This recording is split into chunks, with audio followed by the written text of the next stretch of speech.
将。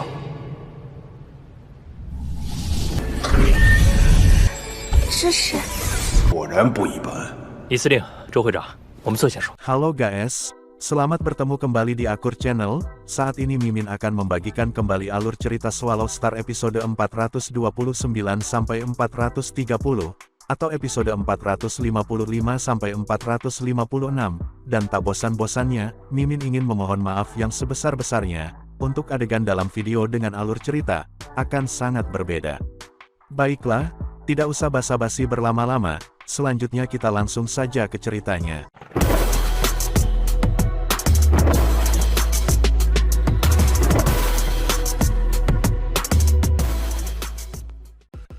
Pada episode sebelumnya, diceritakan binatang bertanduk emas yang sudah berhasil menemukan pemuda berlapis baja hitam, dan menghancurkan kapalnya, kemudian segera bergegas ke hadapan pemuda tingkat kaisar rendah itu.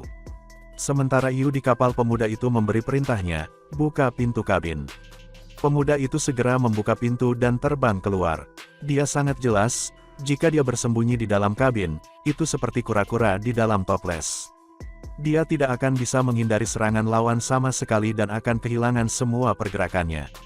Kaisar sayap perak kembali lagi setelah gagal terakhir kali. Seorang kaisar puncak seperti dia, tanpa jaminan dia tidak akan membuang-buang waktu. Itu berarti dia tahu bagaimana berurusan dengan aku saat ini. Pemuda itu menjaga kabin saat dia terbang dan segera melarikan diri. Ini adalah lapisan ruang dengan bagian yang tak terhitung jumlahnya terbang. Ini mirip dengan asteroid besar yang saling bertabrakan. Seberapa kuatkah kekuatan ini? Yang abadi mungkin bisa terbang di dalamnya, tetapi butuh beberapa waktu untuk dapat mempercepatnya. Namun kaisar sayap perak seperti ikan di air, sayap sawu adalah harta yang bisa mengendalikan energi ruangnya sendiri. Oleh karena itu sama sekali tidak terpengaruh dalam aliran bagian yang gila ini. Itu meninggalkan gambar iblis ketika dengan cepat bergegas ke pemuda lapis baja hitam. Berhenti, pemuda itu baru saja akan melepaskan waktunya tetapi binatang buas itu sudah mengelak. Tidak baik, pemuda itu mengertakkan gigi. Karena aku tahu kamu memiliki kemampuan itu, akankah aku membiarkanmu melakukannya lagi? Binatang itu sangat cepat, membelok dari satu tempat ke tempat lain, menyerang pemuda tersebut. Kemampuan menghentikan waktu hanya efektif dalam area tertentu. Persis seperti senapan dari bumi. Memukul target diam itu mudah, tetapi target bergerak, terutama yang bergerak sangat cepat, sangat sulit. Satu teori adalah bahwa, karena binatang itu berukuran besar, waktu berhenti yang diperlukan untuk menggunakannya di daerah yang luas dan dengan binatang yang melilit itu membuatnya lebih sulit bagi pemuda tersebut. Berhenti, pemuda itu menunjuk binatang itu. Puluhan cambuk hitam panjang puluhan melambai, membungkus binatang bertanduk emas.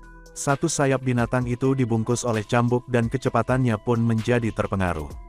Pemuda itu sangat bahagia, aku sudah melakukannya.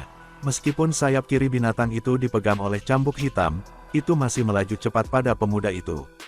Hentikan dia, pemuda itu menggertakkan giginya. Cambuk panjang tipis bersinar dengan cahaya hitam dan lebih ketat.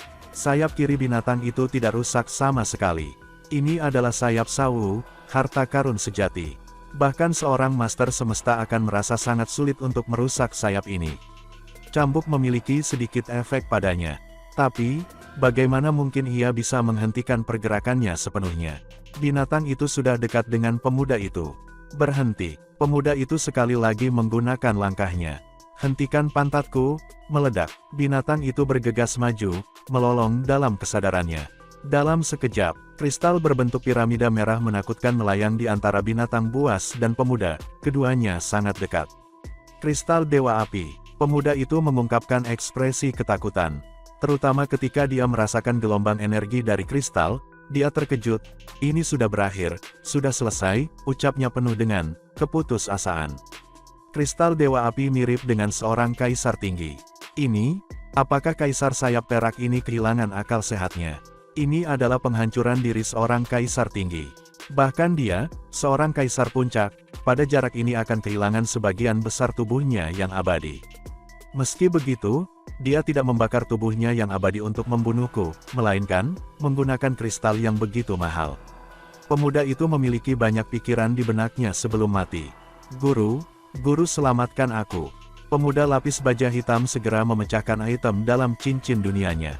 Aku akan menyeretmu bersamaku. Saat ini, melalui komunikatornya, dia mulai mengirim pesan dengan marah ke prajurit yang tak terhitung jumlahnya di dalam camp iblis.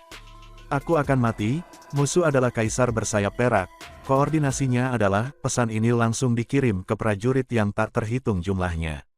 Jika dia telah berbicara tentang karunia itu, yang memungkinkan orang lain untuk menghubungi ras automaton, pesan itu akan langsung dihancurkan oleh sistem AI. Karena berkomunikasi dengan ras lain, dianggap pengkhianatan. Keempat kubu, pengkhianatan, seperti mengkhianati seluruh ras. Hukuman mati, bahkan seorang ksatria tidak akan bisa menyelamatkannya. Tentu saja, puncak yang seperti Master Semesta mungkin bisa melakukan sesuatu.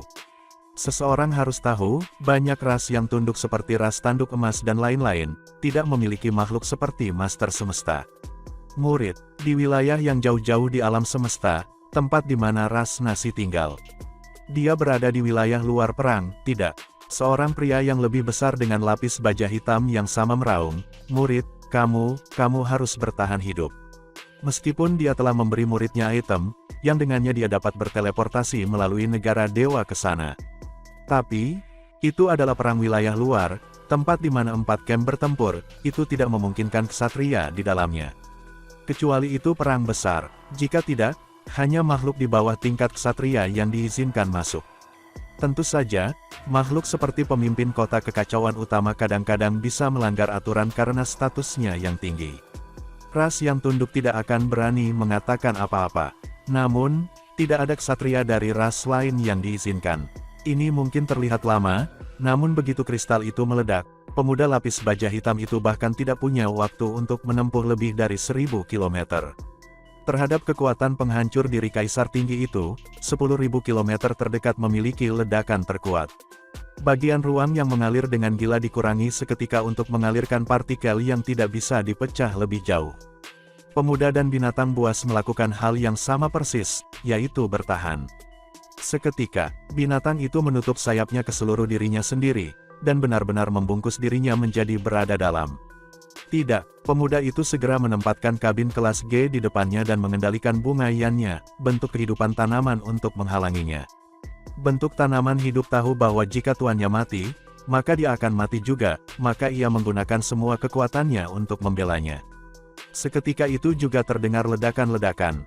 Puluhan ribu kilometer di sekitarnya direduksi menjadi partikel. Bahkan dengan kabin kelas G di hadapan dia, ledakan menyebar di sekitarnya. Itu paling banyak mengurangi setengah dari ledakan. Dalam sekejap, pemuda dan bunga yannya berkurang menjadi tidak ada dan hancur, serta hanya menyisakan kabin kelas G, senjata, cincin dunia logam kelas G dan partikel lainnya. Binatang itu menggunakan sayapnya untuk melindungi dirinya. Terhadap ledakan mengerikan, melalui sayap sawu dan baju besi jenderal, kekuatan dikurangi menjadi 1/1000 dari aslinya. Meski begitu, itu masih mirip dengan serangan kaisar tinggi. Armor kontak awan yang melilit seluruh binatang itu hancur. Untungnya, itu adalah tingkat kaisar puncak, dan tubuhnya mirip dengan manusia kaisar yang rendah. Meskipun dihancurkan, karena tubuhnya yang abadi, ia tidak kehilangan kekuatan terlalu banyak. Seketika, binatang bertanduk emas merasakan gelombang-gelombang dan nyaris tidak terganggu olehnya. Tentu saja, itu hanya sebagian kecil dari serangan itu. Hahaha, penghancuran diri seorang kaisar tinggi mampu melukai bahkan seorang kaisar puncak. Dengan sayap sawu dan baju besi jenderal, bersama dengan pohon anggur kontak awan dengan tubuh yang abadi, bahkan terhadap penghancuran diri seorang kaisar puncak, aku mungkin tidak akan mati. Luo Feng merasa sangat baik. Ledakan itu menyebar dan mengurangi kekuatannya secara bertahap. Binatang itu memandang ke kejauhan, kabin kelas G, cambuk hitam, cincin dunia, dan lain-lain semua mengambang di sana.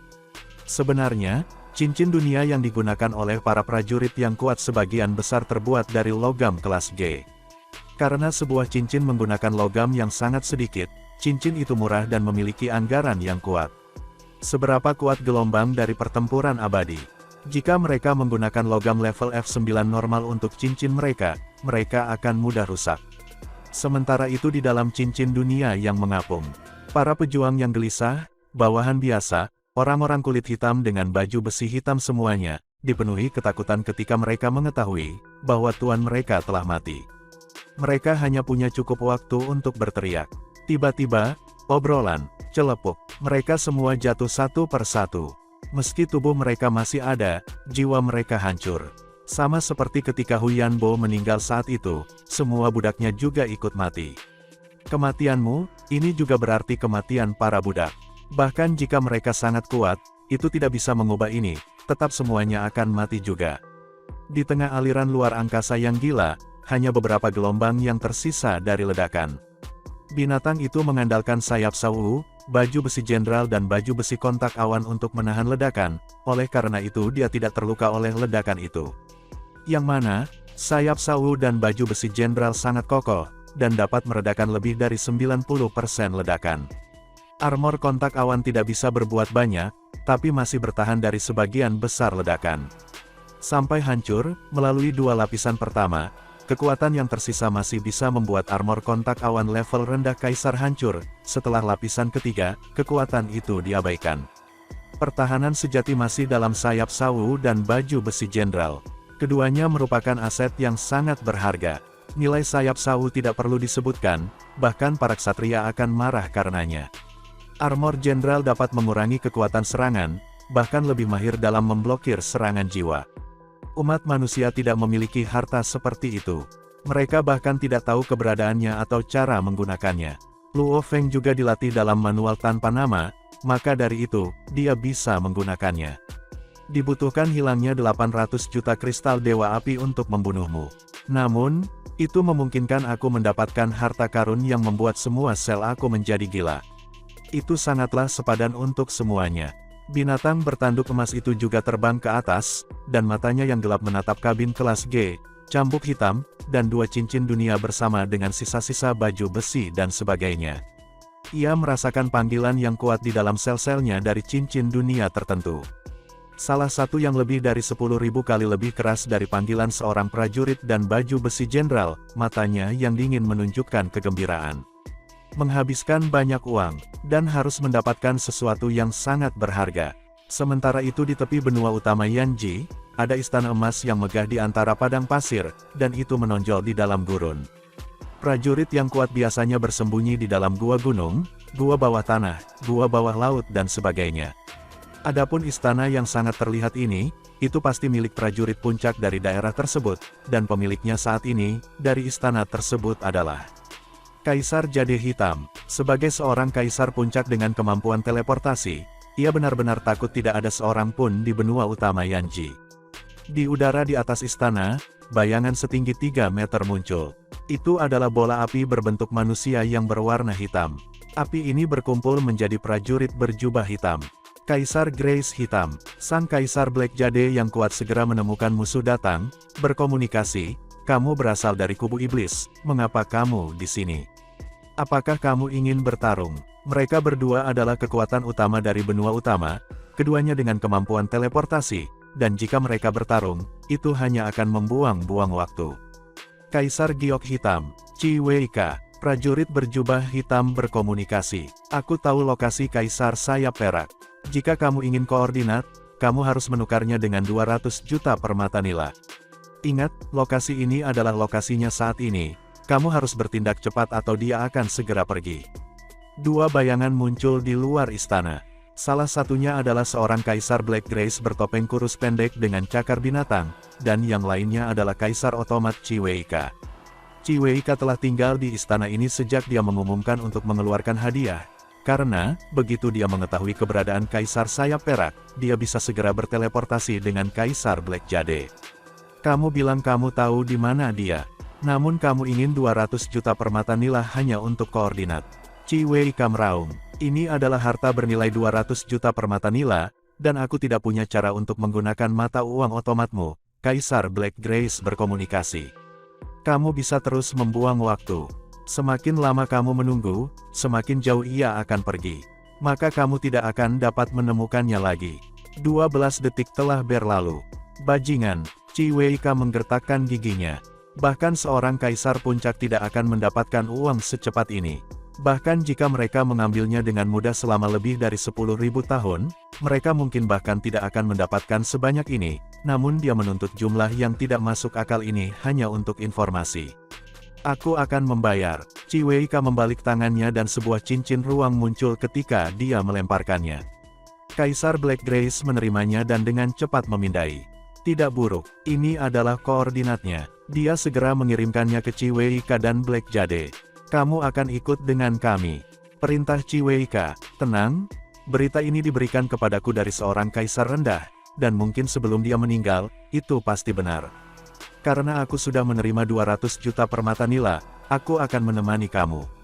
Ayo pergi. Black Grace percaya diri, karena dia benar-benar takut tidak ada orang di sini di benua utama. Chi Weika, Black Jade dan Black Grace semua langsung mengikuti teleportasi Black Jade ke danau tempat Luo Feng baru saja bertarung dengan pemuda lapis baja hitam. Dalam celah ruang, binatang bertanduk emas tidak terlalu peduli tentang pencarian melalui item setelah meledakkan kristal Dewa Api. Dia segera menyimpan kabin kelas G bersama dengan 2 cincin dunia dan cambuk hitam ke ruangnya sendiri. Aku tidak bisa menunda. Sebelum kematiannya, dia mungkin telah meminta bantuan, lebih baik aku pergi cepat. Aku bisa memeriksa harta karunnya nanti saja. Seketika itu juga binatang itu merobek ruang dan kembali ke alam semesta yang sebenarnya, muncul di kedalaman sungai. Setelah itu, dia beralih kembali ke tubuh buminya, menyatukan sayap sawu di tubuhnya. Mengenai mengapa, itu karena tubuh binatang itu terlalu besar, karena tubuh itu lebih dari 100 km, bersama dengan ekor yang panjangnya lebih dari 100 km juga, serta sayapnya. Pemindai mini hanya memiliki area pemindaian berdiameter 20 km, bahkan tidak dapat menutupi seluruh tubuh binatang buas. Dia mengepakkan sayapnya dan terbang ke atas, bergegas melalui lapisan batu dan keluar dari sungai yang dalam, keluar ke permukaan. Dan dia dengan cepat melarikan diri. Pertempuran sebelumnya menyebabkan terlalu banyak keributan, serangan gabungan dari pasukan serangga mungkin menarik prajurit lainnya. Aku harus cepat-cepat melarikan diri. Luo Feng mengepakkan sayapnya dan melepaskan serangan berjalannya. Kecepatannya dipercepat, meskipun dia bergegas, dia sangat bahagia di dalam. Dia telah merencanakan cukup lama untuk mendapatkan harta ini dari prajurit itu. Dia ingin menyerang saat dia merasakan panggilan itu, namun dia memaksa dirinya untuk kembali ke camp dan meningkatkan kekuatannya sebelum kembali. Dia akhirnya berhasil membunuhnya dan mendapatkan harta karun itu. Di dasar sungai, Chi Weika, Black Jade dan Black Grace semuanya muncul secara bersamaan. Gelombang energi yang kuat, giok hitam dikomunikasikan, sangat kuat. Ekspresi Black Grace berubah juga. Kaisar sayap perak mungkin ada di sini, terus memindai. Chi Weika tidak bisa tidak peduli, segera menggunakan pemindai besar dan pemindai kecil untuk menutupi area sekitar. Tidak baik, Luo Feng yang terbang dengan cepat mengaktifkan pemindai besar dan mini secara bersamaan. Pemindai besarnya mendeteksi musuh. Pemindai kecilnya adalah untuk melindungi dirinya sendiri dan mencegah sinyal dari musuh yang lebih kuat. Ketika 3 prajurit muncul di gua di bawah sungai, pemindai besar Luo Feng segera mendeteksi mereka. Itu mereka. Luo Feng terkejut. Luo Feng tidak memiliki cara untuk mengidentifikasi Chi Weika karena dia belum pernah mengungkapkan dirinya sebelumnya dalam pertempuran sebelumnya. Adapun Black Jade dan Black Grace, Luo Feng segera mengenali mereka. Ketika dia mengobrol dengan kaisar lain di camp, dia mengetahui beberapa makhluk yang tidak bisa dia hadapi di benua utama. Black Jade dan Black Grace ada di antara mereka. Mereka benar-benar teleport di sini. Otomat itu, dia sangat mungkin menjadi orang yang memberikan hadiah kepadaku, yang sangat kaya.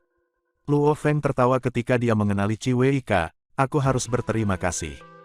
Jika kamu tidak memberi aku begitu banyak sumber daya, anggur kontak awan tidak akan mampu menembus dengan cepat, dan aku tidak akan bisa membunuh prajurit nasi itu, dan mendapatkan harta karunnya juga. Luo Feng terbang dengan cepat melambat dengan ganas dan terbang perlahan, dia mengandalkan pemindai mini untuk melindungi dirinya. Juga, saat dia mendeteksi musuh, dia segera mematikan pemindai besarnya. Dia tidak berani terbang terlalu cepat karena akan menghasilkan gelombang angkasa dan gelombang di ruang angkasa, ini akan memudahkan musuh untuk melacaknya. 3 prajurit ras lain mengaktifkan pemindai mereka. Apapun, mereka bertiga kaget. Kaisar Black Grace, Chi Weika menatapnya, aku percaya padamu dan segera menyerahkan harta karun kepadamu. Namun Kaisar sayap perak tidak ada di sini. Apakah kamu terlambat memberi aku koordinatnya?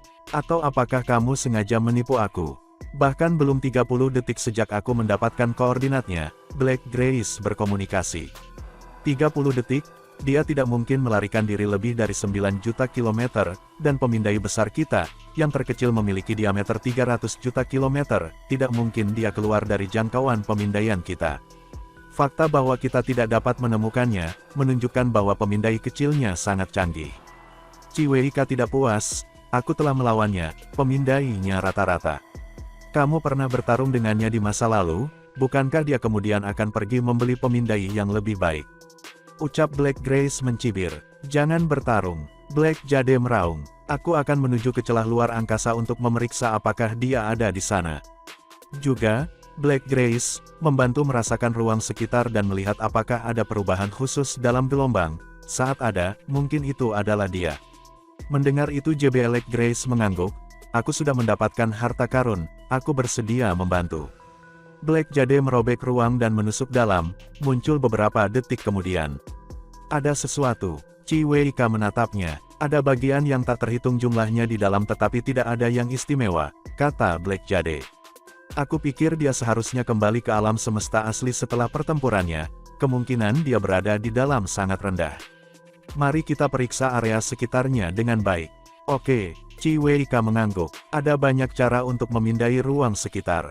Cara termudah adalah menggunakan energi abadi untuk memindai, namun ini adalah cara kasar untuk melakukannya. Pemindaian tingkat yang lebih tinggi akan seperti menggunakan pemindai.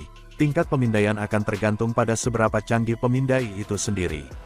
Pemindai yang buruk akan seperti pemindaian abadi yang normal, pemindaian yang lebih baik akan melebihi bahkan kaisar sekalipun. Level yang lebih tinggi akan menggunakan domain hukum, atau proyeksi dunia. Domain hukum dan proyeksi dunia keduanya adalah penggunaan hukum alam semesta. Ini adalah hal-hal yang hanya dimiliki oleh prajurit tingkat ini, itu bukan sesuatu yang hanya bisa dimiliki seseorang dengan pemahaman. Dalam domain hukum, dewa adalah pemiliknya. Dalam proyeksi dunia, penguasa sektor adalah pemiliknya, mereka dapat dengan jelas merasakan segala sesuatu di dalamnya. Tentu saja, guru neraka dari 9 negara dewa absolut adalah teknik ruang lain yang bisa melakukan ini. Aku telah mendirikan penjara heksagon aku dengan diameter 100 juta kilometer. Kata Chiweika, selama dia dalam 100 juta kilometer, aku akan menemukannya. Mereka bertiga bergegas ke udara di atas danau. Setelah itu Black Jade membawa Chiweika dan berteleportasi dengan cepat ke 6 tempat, meninggalkan sebuah kapal di setiap lokasi. Perlu diketahui bahwa, 9 negara dewa absolut itu sangat misterius. Itu adalah sesuatu yang Ksatria Robot menghabiskan banyak waktu dan tenaga, dan itu memiliki banyak kegunaan. Bahkan tanpa satu kapal, meskipun itu tidak dapat melepaskan negara dewa terkuatnya. 8 lainnya masih memiliki banyak kegunaan. Setiap kapal bahkan bisa mengeluarkan domain yang lebih kuat daripada neraka guntur. 6 kapal di lokasi berbeda, mereka mengaktifkan penjara heksagonal. Seketika itu juga sinar cahaya yang tak terhitung menembak dan menelan area 100 juta kilometer, menyebar di pegunungan dan menembus puluhan juta kilometer dari daratan dan sungai. Semuanya ada dalam area pemindaiannya. Luo Feng, yang terbang perlahan untuk menghindari menciptakan gelombang ruang secara alami tercakup di dalamnya. Di udara di atas tanah yang luas, 6 kapal piramida melayang di kejauhan. Dengan 6 dari mereka sebagai titik dasar, mereka menembakkan sinar cahaya yang tak terhitung jumlahnya yang menjalin dan terhubung bersama, membentuk ruang putih. Itu hampir seperti ruang kabut putih, penjara segi 6. Lebih dari 100 juta kilometer di daerah itu benar-benar terputus dari dunia luar. Di dalam penjara ini, bahkan senjata atau makhluk yang sangat lemah tidak dapat lolos dari deteksi. Chiweika melayang di udara di atas sungai. Bahkan sungai dan gunung adalah bagian dari ruang kabut putih. Luar biasa, kata Kaisar Black Grace terkejut. Ini adalah sesuatu yang dibuat oleh Ksatria Robot Otomat. Black Jade tersenyum. Otomat apapun adalah ahli mekanika. Mereka dapat dengan mudah membangun sebuah kerajaan besar, dan tentu saja ketika mereka semakin kuat dan pemahaman mereka tumbuh, hal-hal yang mereka bangun secara alami akan semakin kuat. Hal-hal yang master tingkat Ksatria bangun secara alami akan sangat langka dan mahal. Kaisar sayap perak itu tidak bisa melarikan diri. Chiweika berkata dengan lembut. Lakukan pencarian, dia menggertakkan giginya, periksa setiap inci tempat ini, apapun dengan jejak kehidupan atau kekuatan hidup, cari semuanya. Kabut penjara segi 6 tiba-tiba menembakkan benang putih yang terlihat, ketika benang yang tak terhitung mulai mencari area di dalamnya secara menyeluruh. Untuk pemindaian semacam itu, hanya satu gelombang saja yang sangat rincin, dan jumlah energi yang digunakan luar biasa. Itu sudah cukup untuk membuat orang yang normal tingkat abadi tak bisa melarikan diri. Satu barang yang mencurigakan, 2, 6 piramida dengan cepat melaporkan. 39 detik telah berlalu dan pencarian selesai. Mereka menemukan 82 barang mencurigakan. Kunci mereka, target dikonfirmasi, perintah Ciweika, Black Jade, untuk menghemat waktu, ikut aku memeriksa barang-barang ini. Ciweika menatap Black Jade di sampingnya dan berkata, Black Jade mengangguk, wilayah di dalam penjara itu lebih dari 100 juta kilometer, dan 82 target ini tersebar di seluruh penjuru. Hanya terbang saja akan memakan waktu lebih dari 1 jam, dan mereka tidak bisa membuang waktu. Semakin banyak waktu yang mereka buang, semakin mudah bagi mereka untuk berubah. Ini adalah 82 poin. Ciweika dengan cepat mengirimnya.